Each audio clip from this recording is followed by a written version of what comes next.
Bonjour à tous, ravi de vous retrouver dans votre journal de 13h sur la RTS. Nous sommes samedi, veille de match du Sénégal contre l'Angleterre. Une rencontre en huitième de finale de la Coupe du Monde. Les deux sélections sont au même pied. Nous ferons le point sur tout cela avec nos envois spéciaux.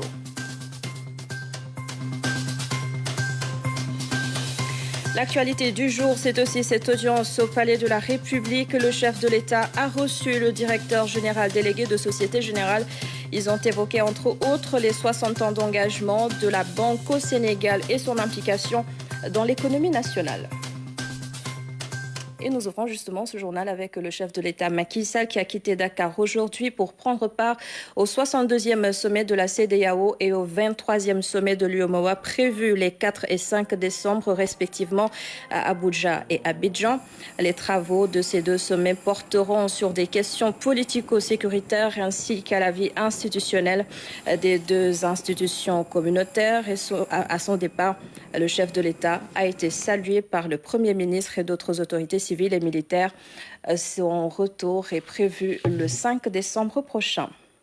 Et puis à Doha, les Lions du Sénégal se préparent justement pour le match de demain, un match qui va opposer l'équipe du Sénégal à l'Angleterre. Dans quelques instants, nous allons retrouver nos équipes sur place. Ils vont faire le point sur les préparatifs de ce match, veille de match donc pour les Lions du Sénégal. Les supporters ont donné le ton à Doha, une très forte mobilisation de soutien à l'équipe.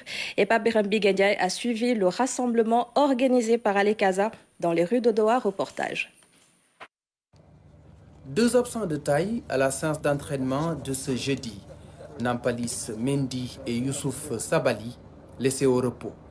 Cheikhou Kouyaté, toujours blessé, n'a pas non plus participé à la séance. Le staff technique a pu compter sur 20 joueurs de champ et 3 gardiens de but. Les 15 premières minutes ont été ouvertes à la presse. Après près d'une heure d'attente, place à la zone mixte, au médiacentre du camp de base de l'équipe nationale. Le groupe y vit bien et qu'on est concentré. Aujourd'hui, vous avez vu le début de l'entraînement, comment ça s'est bien passé. Et on a eu un bon état d'esprit. On reste concentré parce qu'on est des professionnels et on sait que tous les matchs sont importants parce que nous, on est venus pour jouer des finales. Tout le monde sait qu'on parle d'une Coupe du Monde, que rien ne va être facile. Et on est toujours prêts. Le huitième de finale face à l'Angleterre, au centre de toutes les discussions et des questions des journalistes. Une affiche qui fait saliver. Est-ce qu'on est prêt pour ce match?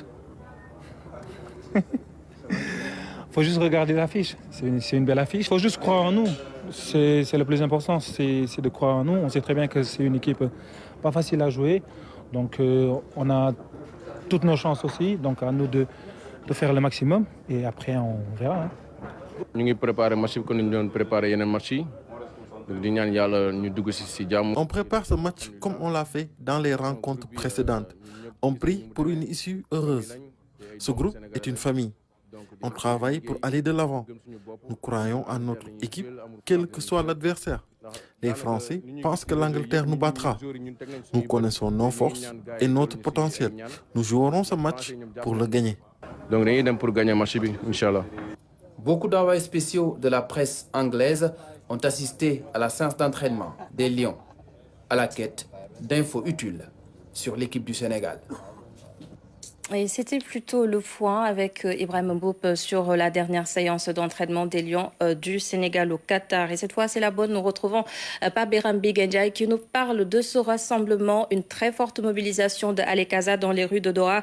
Alekaza qui supporte l'équipe du Sénégal. Regardez. Veillée d'armes chez les supporters sénégalais.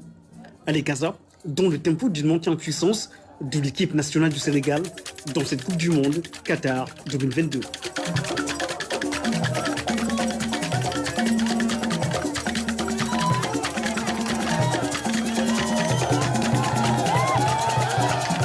Oui, c'est cette sonorité-là qui nous vient du fond du Sénégal, qui nous vient vraiment de l'intérieur du Sénégal et qui sont des sonorités variées de ce que vous connaissez dans les cases, de ces chansons, de ces notes de bougueur, mais ces notes aussi de chansons d'initiés.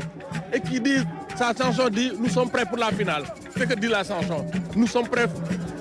Salut le Qatar, bonjour les Qatariens, nos frères Qatariens, nos sœurs Qatariens. Nous sommes prêts pour la finale. Voilà, c'est ça.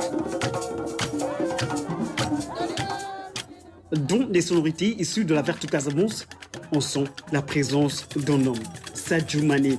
Il est dans le cœur et les esprits. Promouvoir l'esprit Sadio Mané, je crois que c'est ça ce qui est important. C'est venir au Qatar avec l'esprit Sadio Mané. C'est pour cela que nous chantons, nous connaissons chanter Sadio Mané. Bien qu'il soit présent, absent physiquement, nous pensons que son esprit est présent et cet esprit-là doit encadrer, doit pousser les lions à la victoire. C'est pour cela que nous ne cessons pas de chanter Sadio Mané, en fait que l'esprit Sadio Mané dope assurément, définitivement nos lions. L'esprit Sadio Mané, le mot est lâché. Il reflète la fusion d'une nation autour de ce qu'elle a de plus cher, l'emblème de la mère patrie. Et dans un élan de diversité, dont les sonorités, Idrissa Gana Gueye et Abdou Diallo se retrouvent dans les champs d'Ali Gaza. Nous avons concocté de nouvelles chansons. Abdou Diallo, Idrissa Gana Gueye, pour eux, on aurait bien aimé qu'ils entendent, qu'ils comprennent ce que nous disons dans ces chansons. C'est dommage que nous soyons un peu éloignés, mais je pense que les prochains matchs, peut-être nous aurons l'occasion, nous aurons l'opportunité d'être plus proches d'eux pour qu'ils entendent ce que nous disons d'eux. D'Abdou Diallo, de Gana Gueye, nous les appelons à transcender, à s'armer de courage, à s'armer de volonté de vaincre. Voilà vraiment ce que nous sommes en train de préparer, c'est notre préparation pour le 8e de finale. En venant ici encore, je le répète, c'est pour drainer, créer la sympathie autour de Lyon. Vraiment créer la sympathie des autres nations du football, qu'elles soient africaines, qu'elles soient occidentales, qu'elles soient orientales, qu'elles soient américaines, autour de Lyon de football, à travers cette beauté de la culture sénégalaise. Par ailleurs, du côté des supporters sénégalais établis au Qatar, on s'organise pour marquer davantage la présence du Sénégal dans les travées du stade Al-Bayt de Doha, où va se jouer le match au Sénégal-Angleterre. Une fois qu'on a les tickets, de distribuer les tickets et d'aller arborer les couleurs du pays. Maintenant, pousser notre pays supporter à côté des autres supporters qui sont venus du Sénégal pour montrer pour former une harmonie, montrer qu'il n'y a pas une différence entre les supporters et l'union fait la force. C'est ça notre credo. C'est donc la grande mobilisation ici à Doha pour préparer la confrontation entre l'Angleterre et le Sénégal. Le Sénégal qui retient son souffle à moins de 48 heures de ce match. Des rythmes et des couleurs pour donc booster l'équipe du Sénégal qui joue demain un match en 8e de finale face à l'Angleterre. À présent, nos équipes nous emmènent à la découverte du métro de Doha qui assure la desserte entre les 8 stades de la Coupe du Monde. À bord du métro, Ousmane Cissé, Pape Faye et Ibrahim Mboub nous racontent. Vendredi, jour de repos à Doha avec la Coupe du Monde. Changement de décor dans toutes les stations de métro. Les volontaires indiquent la voie aux fans. Ils ne veulent pas perdre de temps dans les bouchons pour aller suivre les matchs. Le métro reste le moyen de transport le plus efficace. Very good. The metro is very good. C'est bien, c'est rapide, il y a beaucoup de passagers. On peut aller n'importe où avec le métro. Very, very good. Our metro infrastructure is one of the best. Le métro, c'est de la haute technologie, c'est magnifique. It's very beautiful. Le métro de Doha est ultra moderne. Il est mis en service en mai 2019. Pendant le mondial, il grouille de monde. Une belle ambiance avec des supporters passionnés.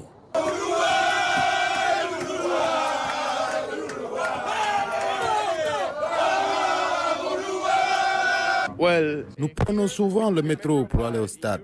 Mais en Uruguay, nous faisons les trajets en voiture. Ici, c'est bien fait. Et en plus, c'est propre. C'est fantastique. Une très belle ambiance partout. C'est incroyable. Here, the activities, everything is amazing. D'une ligne à une autre, les supporters sont en grand nombre.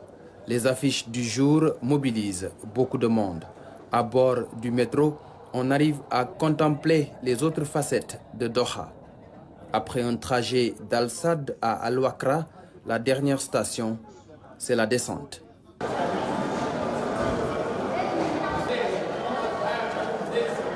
Oh, we spent, I think, not roughly 30 minutes though. Nous avons fait environ 30 minutes de trajet. Le métro est top. Sans le métro, on allait payer cher le taxi Uber pour venir au stade. Merci au Qatar et au gouvernement du Qatar. Thanks to Qatar. The government of Qatar for something like this. Tout juste à 100 mètres, Les bus assurent la liaison entre la station de métro et le stade Al-Janoub devant accueillir l'affiche Ghana-Uruguay. Les supporters sont confortablement assis. En moins de 5 minutes, les voilà à l'arrivée. Les supporters des Black Stars assurent le show.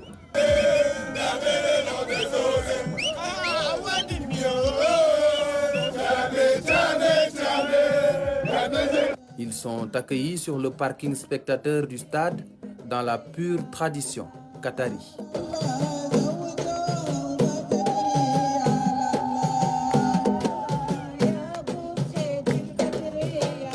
Les fans profitent bien du moment et de l'ambiance avant d'aller suivre le match Ghana-Uruguay au moment où le soleil s'apprête à aller se coucher. Et c'est l'autre titre de ce samedi. Cela va faire exactement 60 ans que Société Générale s'est engagée au Sénégal.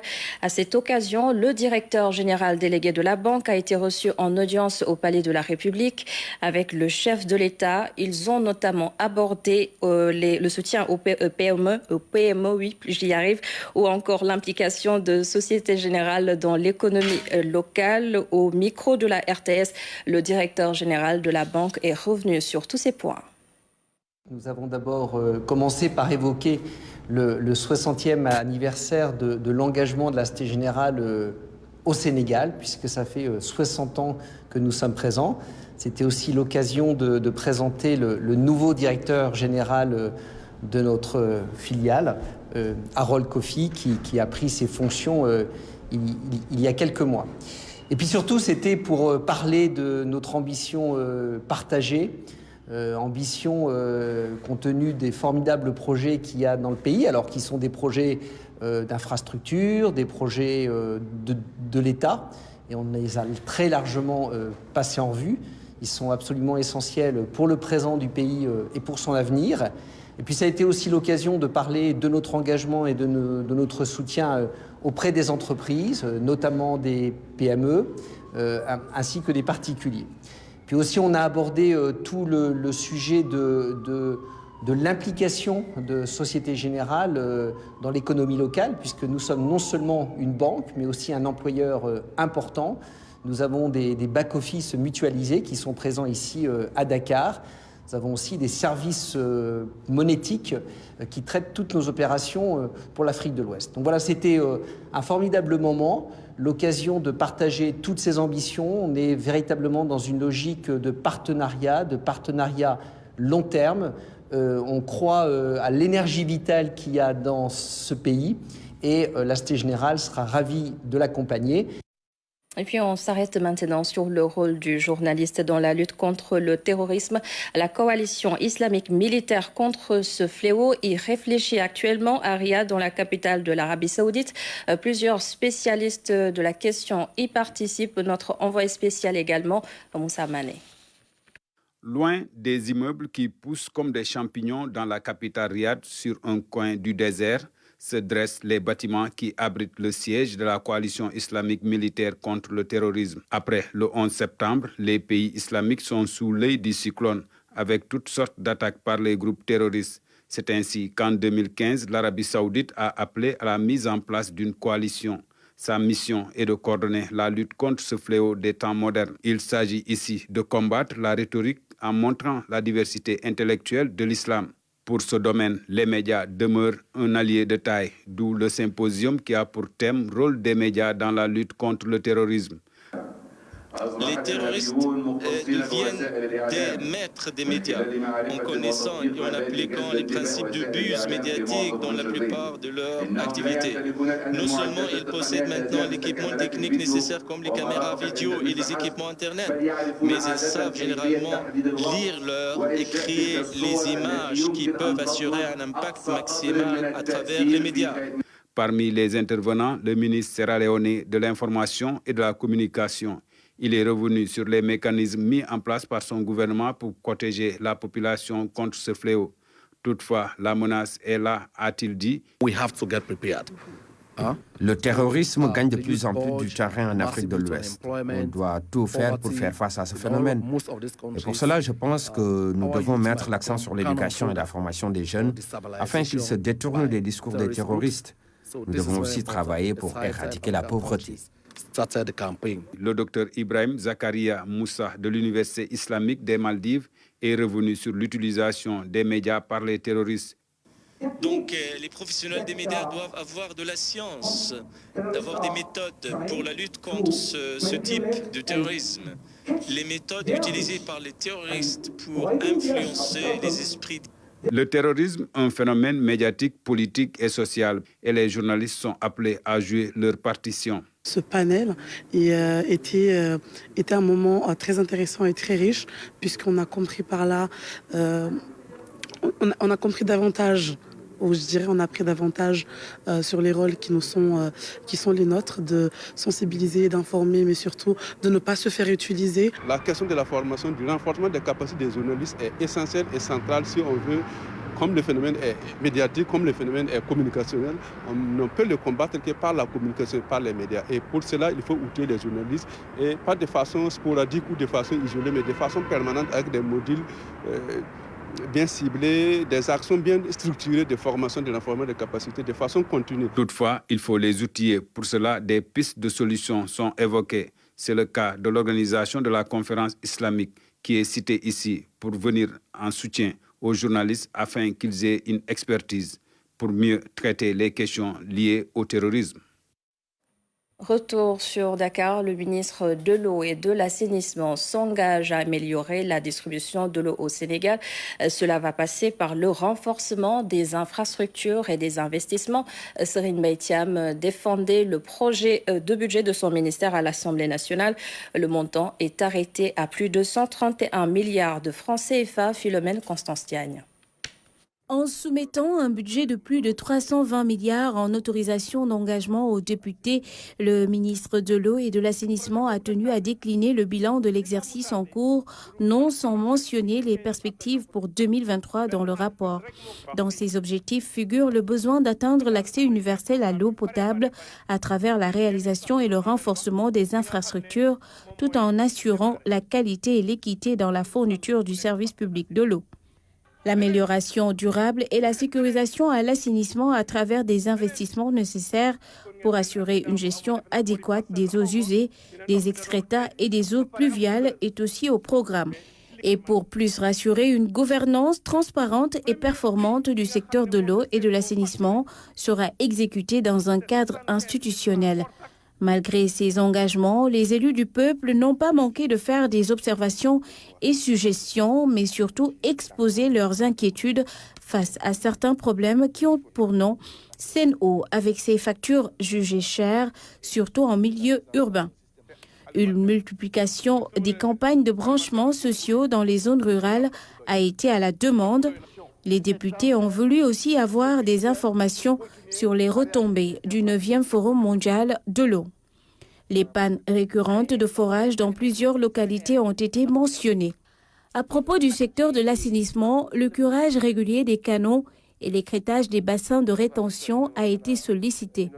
En plus de procéder à des opérations de faucardage pour lutter contre le développement du typha et autres plantes envahissantes. Concernant le plan décennal de gestion des inondations, les députés se sont interrogés sur l'impact financier important du plan Orsec dans la gestion du problème. Après plusieurs heures de débats et de réponses satisfaisantes de Serigne Mbaye Thiam, le projet de budget 2023 du ministère de l'eau, de l'assainissement a été adopté à la majorité. La majorité a également voté le projet de budget 2023 du ministère de la Femme, de la Famille et de la Protection des Enfants. 30 milliards de francs CFA, les précisions de Fatou Sakho. 30 milliards 789 millions 749 000 francs CFA. C'est le budget consacré au ministère de la Femme, de la Famille et de la Protection des Enfants. Par programme, il est réparti en 4 rubriques. 11 milliards 529 367 000 francs CFA pour genre et famille, 15 milliards 171 255 000 pour enfance, 2 milliards 980 761 000 francs CFA pour autonomie économique des femmes et 1,111 364 000 pour pilotage, gestion et coordination. Avant de voter ce budget pour l'exercice 2023, les députés ont égrené plusieurs doléances, notamment sur les financements et les taux de remboursement, la création d'unités semi-industrielles pour la transformation et la conservation, la dotation en matériel d'allègement, la construction de CEDAF, maisons et cases de la femme, la formation, les bourses de sécurité pour toutes les femmes nécessiteuses, les violences, l'autorité parentale. La condition des enfants talibés et de la rue a aussi cristallisé les interventions. En prenant la parole, le tout nouveau ministre Fatou Diané a décliné sa feuille de route avec des axes prioritaires et défis à relever. Pour la protection des femmes victimes de violences, un centre national d'accueil et de prise en charge holistique sera construit à Grand Yoff et 2 autres pilotes à Tamba et Kaolack. Pour relever le défi de l'autonomisation, des bourses économiques seront octroyées et l'accès au financement sera facilité à travers le Fonds national du crédit femmes et le Fonds de l'entrepreneuriat féminin pour des micro-projets. L'offre de formation sera renforcée par la généralisation des CEDAF, l'Office national de la formation professionnelle et le 3FPT. L'éradication du phénomène de l'errance et de la mendicité des enfants est l'une des priorités de sa gestion. La construction des daras va se poursuivre avec la réception de 14 daras modernes en 2023 et 81 cases des tout-petits. Pour Fatou Diané, les axes prioritaires sont clairs et la démarche toute tracée. Le triptyque femmes-enfants-famille appelle à une prise en charge synergique. Convaincus, les députés de la 14e législature ont voté à la majorité présente le budget pour l'exercice 2023 du ministère de la Femme, de la Famille et de la Protection des enfants, qui s'élève à 30 789 700 000 francs CFA. Et en plus bref, Serine Bassirou Gueye, le nouveau président de l'OFNAC, l'Office national de lutte contre la fraude et la corruption. Il a été nommé par décret numéro 2022-2010 du 1er décembre 2022. Le magistrat remplace à ce poste l'ancien doyen des juges, Seynabou Ndiaye Diakhaté. Le reste de l'actualité, la quinzaine nationale de l'économie sociale et solidaire s'est clôturée à Dakar. Les autorités veulent maintenant faire de cette initiative un levier de développement à Hamidou Diop. La cérémonie de clôture de la quinzaine de l'économie sociale et solidaire intervient après la tournée du ministre dans plusieurs régions du pays. L'occasion de constater toute l'utilité et l'envergure de cet outil qui peut jouer les premiers rôles dans le développement socio-économique des terroirs. Ce secteur polarise la moitié des effectifs de notre pays et peut constituer un véritable accélérateur de croissance. C'est pourquoi le président de la République, son Excellence Macky Sall, visionnaire et empreint d'humanisme, on a fait la seconde initiative de ce présent quinquennat. L'économie sociale et solidaire est un secteur porteur de développement durable. C'est la conviction de tous les acteurs qui bénéficient déjà d'un cadre institutionnel favorable à travers la loi d'orientation relative à celle-ci. Donc c'était important qu'on procède un peu à la vulgarisation de ce cadre auprès des acteurs, de discuter, de partager les expériences. L'économie sociale et solidaire, par définition, désigne un ensemble d'entreprises organisées sous forme de coopératives dont les principes de fonctionnement sont fondés sur un principe de solidarité et d'utilité sociale. Au Sénégal, le principal défi de l'économie sociale et solidaire reste sa reconnaissance comme mode de développement de l'économie réelle. Le khalife général des cadres de l'Afrique de l'Ouest est au Sénégal pour une visite de 3 jours. Chérif Chersid El Aïdara séjourne à Diofior dans les îles du Saloum. Mamadou Sakine Abdouad nous parle justement de sa visite. Dans ce convoi en file indienne se trouve un occupant spécial, le khalife général des cadres de l'Afrique de l'Ouest. Destination Diofior dans le département de Fatick. Cheikh Sidi El Khayr Aïdara a eu un accueil digne de son rang. Le guide religieux formule des prières au milieu d'une foule immense. Le convoi tente difficilement de se frayer un chemin au niveau du croisement Ndiosmone. Après des kilomètres, il est accueilli en apothéose. Entre le shérif et Diofior, c'est une longue histoire.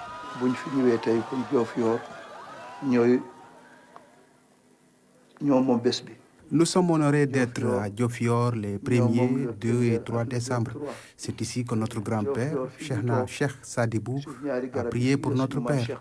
Donc, entre Diofior et notre famille, les relations datent de très longtemps. Devant les chefs religieux, coutumiers, municipaux et fidèles, Cheikh Sidi El Khayr Aïdara a remercié les autorités mauritaniennes et sénégalaises. Nous avons vu les efforts du président Macky Sall et du président Mohamed Ould Ghazouani. Nous saluons tout ce qu'ils ont fait, remercions les forces de l'ordre ainsi que les sapeurs-pompiers. Cette visite rentre dans le cadre de la mission du shérif en tant que nouveau chef suprême des Khadres. L'objectif du Khalif général, c'est de travailler au renforcement de la religion, vulgariser l'enseignement du prophète Mohammed et salut sur lui. Pour rappel, le Khalif général des Khadres de l'Afrique de l'Ouest est en séjour de 3 jours au Sénégal. Il fera une forte déclaration ce samedi pour clôturer son périple. C'est l'heure maintenant d'aller à l'intérieur du pays pour les actualités du jour. Le trésor des régions, c'est dans un instant.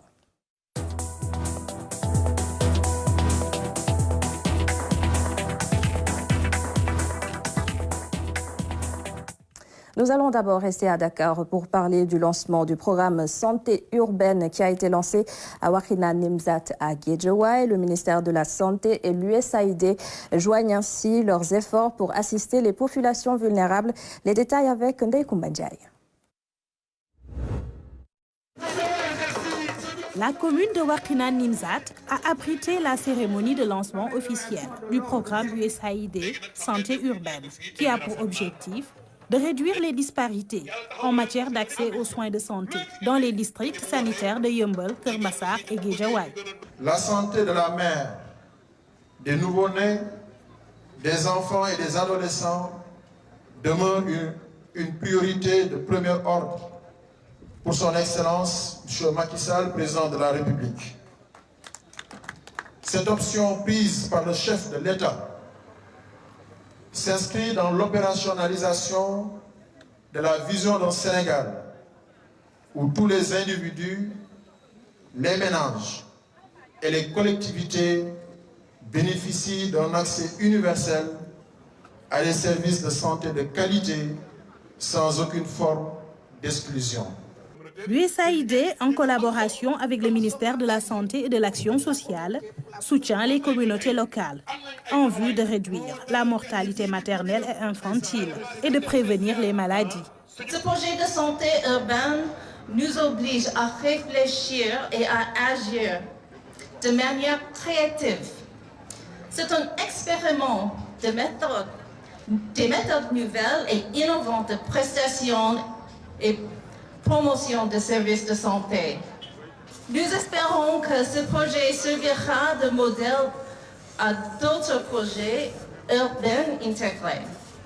Et au nom de l'USAID, je voudrais réitérer l'engagement de l'USAID à travailler en partenariat avec ses homologues du gouvernement du Sénégal et ses partenaires locaux pour promouvoir un programme de développement global répondant aux besoins de toutes les populations. Les autorités ont salué l'initiative de l'agence américaine, non sans rappeler les actions de l'État du Sénégal, surtout pendant la période de Covid-19. Le projet USAID Santé urbaine témoigne de la qualité des relations entre le Sénégal et les États-Unis. Alors, on se rend maintenant dans le Sénégal oriental, à Tambacounda précisément. L'État soutient fortement l'agriculture sur place et actuellement, l'ISRA est en charge de produire de nouvelles variétés de semences adaptées au changement climatique. Tidiane Sissé. La station expérimentale de Sinthiou Malem c'est tout un patrimoine. Créé avant les indépendances en 1937, c'était là où la recherche coloniale faisait ses expérimentations. À la création de l'ISRA en 1974, l'Institut sénégalais de recherche agricole va hériter du site. On faisait beaucoup d'expérimentations ici pour les pays de l'AOF. L'Institut a hérité de ce site et mène des expérimentations sur le cotonnier et l'arachide qui sont des cultures de rente ou des légumineuses de rente. Donc, le centre de Tamba spécialisé sur le cotonnier, sur la recherche cotonnière, mène ses activités ici, comme les centres de Bambey, spécialisés sur les céréales sèches, mais aussi le centre d'études et d'adaptation à la sécheresse, le CERAS. Au début, le site était spécialisé dans la recherche cotonnière, mais aujourd'hui, on y expérimente toutes sortes de céréales sèches. 20 des 64 hectares du site sont dédiés à la production de semences de pré-base. Le mil, le maïs, le sorgho, le fonio. Là, nous sommes dans une dynamique de création de nouvelles variétés qui seront adaptées aux conditions de culture du Sénégal. Parce que nous voyons qu'en fonction des changements climatiques, il y a pas mal de variétés anciennes qui ne répondent plus aux objectifs tels que la production en termes de rendement. Donc le service sélection sorgho s'est donné pour objectif, à partir des anciennes accessions, de pouvoir développer de nouvelles variétés qui répondront aux conditions de culture du Sénégal et qui feront face aux contraintes liées à la culture du sorgho. Pour cela, toutes les contraintes liées à la production de nouvelles variétés semencières sont étudiées ici. Contraintes climatiques notamment, ravageurs, moisissures ou encore variations de la pluviométrie. Nous voyons que si nous consommons le sorgho, il y a certaines variétés dont les protéines ne sont pas carrément disponibles à la consommation humaine.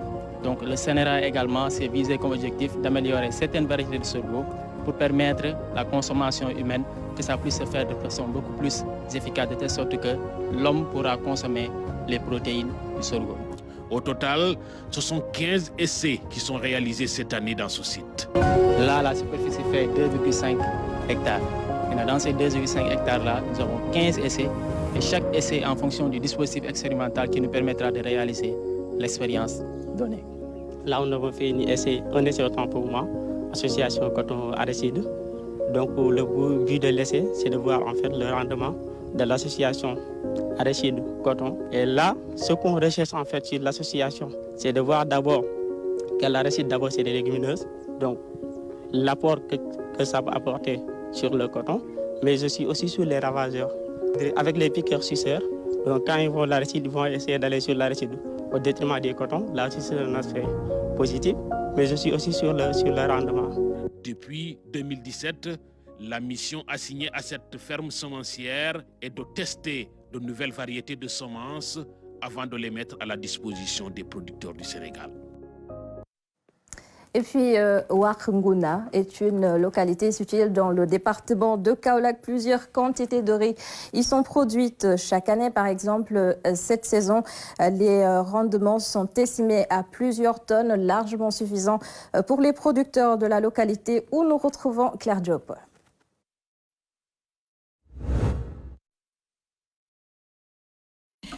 Village de Keur Amadinguenar dans la commune de Ouarkhounghouna, département de Kaolack. Ici, c'est un pas de géant vers l'autosuffisance alimentaire qui est franchi. La vallée de Koutongo offre bien des opportunités. Sur les 57 hectares, c'est les 25 hectares qui sont emblavés pour cette présente campagne. La variété choisie est le RI 1528. Keur Amadinguenar fait partie des villages arrosés par le Mini-Mini Bolong, qui prend sa source effectivement sur le couloir Bolon. Et ceci fait partie de la vallée de Koutongo, une des vallées les plus importantes en matière de potentialité de maraîchage et de culture de riz au niveau du Sénégal, voire même dans la région de Kaolack. Et ceci nous provole à chaque fois qu'il y a des partenaires, depuis PISA avec FAO, avec Plan International dans les années 1994, mais aujourd'hui avec ANCAR, avec Proval CV, qui concourent à des résultats probants pour nos braves femmes qui sont au niveau de ces périmètres maraîchers et ces périmètres rizicoles. Ces résultats ont été obtenus grâce à des stratégies bien définies. Des champs-écoles sont installés par les agents de l'ANCAR pour bien former les acteurs. On forme les producteurs, on les accompagne à ce qu'on puisse avoir de bons rendements. Là aussi, l'ANCAR accompagne les producteurs en partenariat avec des partenaires comme le Proval CV qui, pour cette année, a accompagné les producteurs sur l'accès aux intrants, sur l'accès aux engrais et sur tout ce qui est en rapport avec la production du riz. li ñuy njëkk commencé mooy étude biologique maanaam étude biologique balaa ñuy commencé daal kenn du dugg ci tool. Nous avons d'abord commencé par faire une étude de terrain. Personne ne rentre dans le champ pour tout conserver intact, pour surtout voir les insectes. Tout est bien mesuré pour avoir des résultats fiables. À chaque fois, il faut choisir 10 plants pour bien faire le travail. Il y a 2 aspects à prendre en compte, les prédateurs et les ennemis naturels des plants. Vérifier ceeb bi ndax ñaari programme moo am na déprédateur am na ennemi naturel. Pour améliorer davantage les rendements, l'accompagnement se fait sur plusieurs niveaux. Des pratiques agricoles innovantes sont proposées. À partir maintenant du champ d'école qu'ANCAR a installé, on est venu faire une visite d'échange qui il y avait le village environnant qui était invité pour s'inspirer de l'expérience qui se passe à Médingara pour une fois au retour, doivent multiplier ça. Ici, par rapport aux années passées, nous avons observé vraiment une forte amélioration des rendements par rapport aux années passées grâce aux nouvelles technologies comme les brassements profonds de l'irré qui à présent fait beaucoup de rendement dans nos vallées. Ces acteurs à la base saluent les efforts consentis par toutes les parties prenantes pour la valorisation et l'exploitation de ces superficies. Ici, le riz cultivé a changé bien des vies. Ces champs de riz sont toute notre vie. Nous n'avons que cela pour vivre. Depuis que nous avons l'ANCAR comme partenaire, la production ne cesse d'augmenter. Nous consommons le riz que nous produisons, une partie est vendue et c'est ce qui nous permet de prendre en charge nos maisons, nos familles, nos enfants. Dans le village, personne n'achète plus de riz. Nous ne connaissons même pas le prix du kilogramme. Hormis la riziculture que nous pratiquons, nous faisons aussi du maraîchage. Des choux, des patates et de l'oignon sont aussi cultivés. Dans cette zone, les femmes et les jeunes ont du travail. L'extension des surfaces emblavées est souhaitée, aussi un appui en matériel agricole, en intrants de qualité et en quantité pour booster la production. Autre facteur bloquant constaté, le développement de la TIFA. Notre principal problème, c'est la TIFA. Donc peut-être les autorités, via cette intervention, donc, vont peut-être nous appuyer pour la disparition de notre ennemi commun, mais aussi de nous accompagner en matériel. En attendant, un travail considérable est fait avec les moyens du bord. Cette vallée de Koutongo est exploitée par un groupement dénommé Badia, composé de 105 femmes, aussi des jeunes. Les rendements attendus des 25 hectares cultivés sont estimés à 136 tonnes, soit 5,447 tonnes à l'hectare. Hormis le riz cultivé dans la vallée, du riz de plateau avec des variétés adaptées dans la zone. Grâce à l'appui et à l'accompagnement de l'ANCAR et des autres partenaires, l'amélioration de la production et des revenus des producteurs passe par une modernisation des bases productives telle la semence qui, à elle seule, contribue à hauteur de 30% du rendement.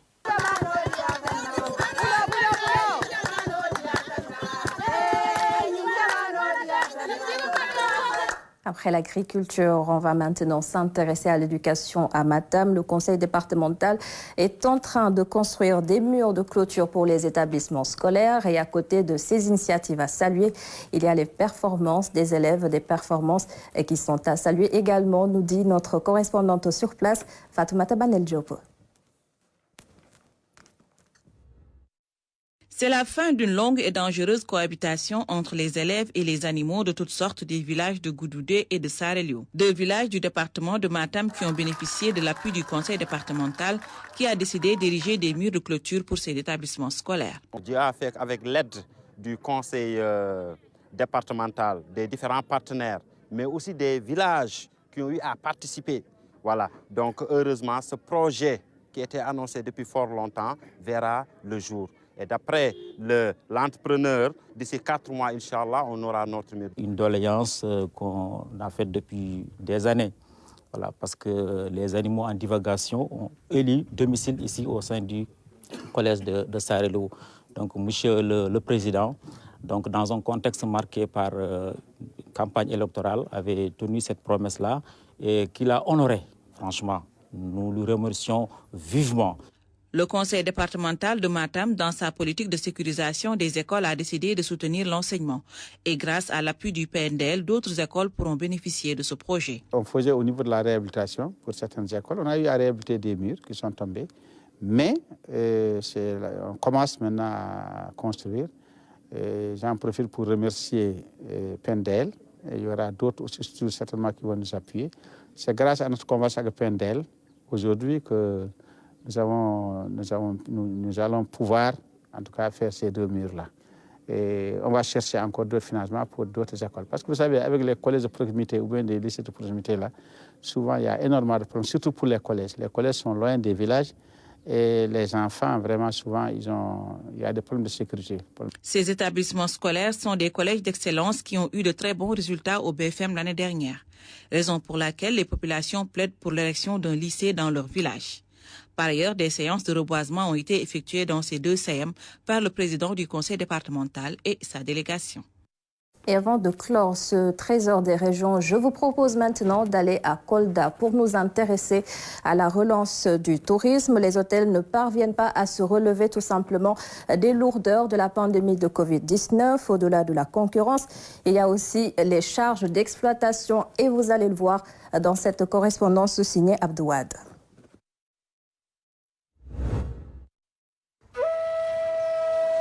2020, une année difficile pour les hôtels, notamment à Kolda. La crise de la Covid-19 marque un passage à vide pour ces acteurs du milieu. Depuis lors, ils tentent de s'en remettre.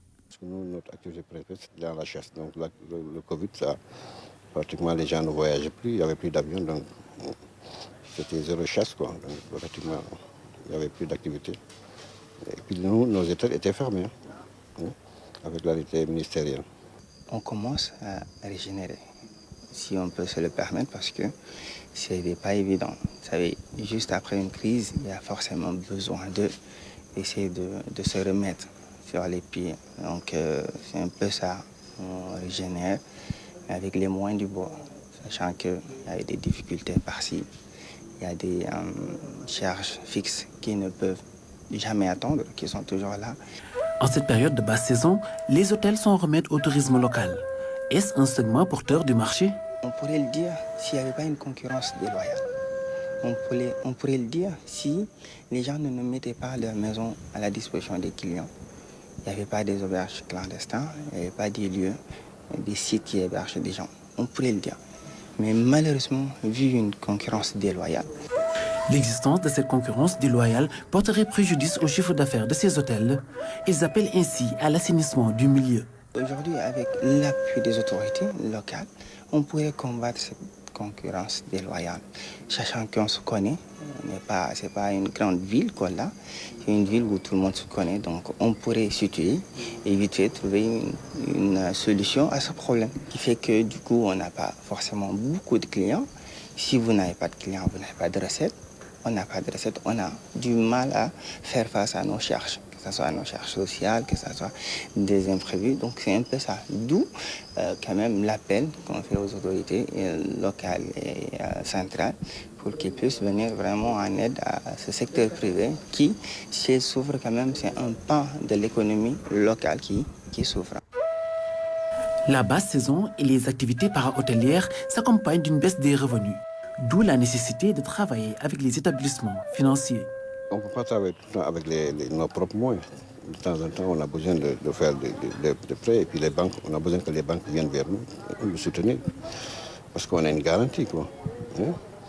Mais si les banques ne nous donnent pas ces facilités-là, on ne peut pas évoluer comme tout le monde. Pour faire face à ces difficultés, les hôtels préconisent une meilleure collaboration avec les autorités pour sauver un secteur d'activité qui peine à décoller dans la région. Merci beaucoup, Abdouad. Dès les dernières nouvelles de Doha, dans quelques instants, le sélectionneur national Aliou Cissé va donner une conférence de presse d'après-match. Je rappelle que le Sénégal doit jouer demain un match en 8e de finale contre l'Angleterre. Et cette conférence de presse, vous l'aurez sans doute dans nos prochaines éditions.